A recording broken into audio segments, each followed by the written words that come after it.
Ce devait être le premier vol à transporter des demandeurs d'asile du Royaume-Uni vers le Rwanda, mais il a été annulé à la suite d'un recours en justice. Malgré cela, à Kigali, les autorités ne se découragent pas.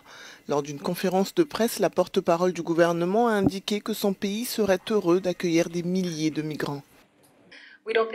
Nous ne pensons pas qu'il soit immoral d'offrir un foyer aux gens. C'est quelque chose que nous faisons ici depuis plus de 30 ans et nous le faisons pour les bonnes raisons. Les gens peuvent avoir leur propre opinion sur ce programme en fonction de leurs origines, mais d'où nous venons, nous le faisons pour les bonnes raisons. Nous voulons que le Rwanda soit un endroit accueillant et nous ferons de notre mieux pour nous assurer que les migrants soient pris en charge et qu'ils soient en mesure de construire une vie ici. Le gouvernement a rejeté les critiques selon lesquelles le Rwanda ne serait pas un pays sûr en matière de droits de l'homme. Des critiques formulées par plusieurs ONG comme Amnesty International.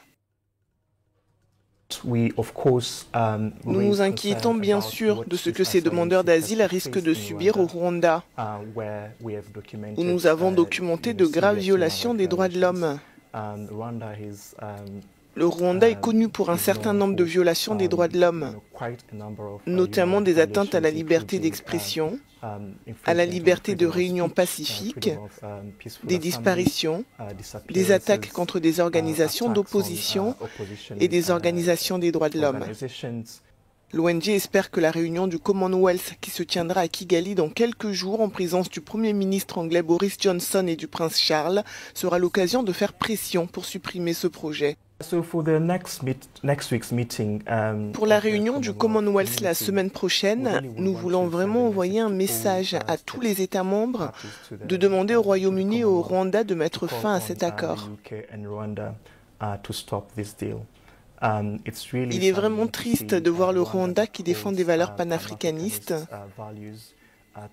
être utilisé par le Royaume-Uni pour mettre en œuvre une politique raciste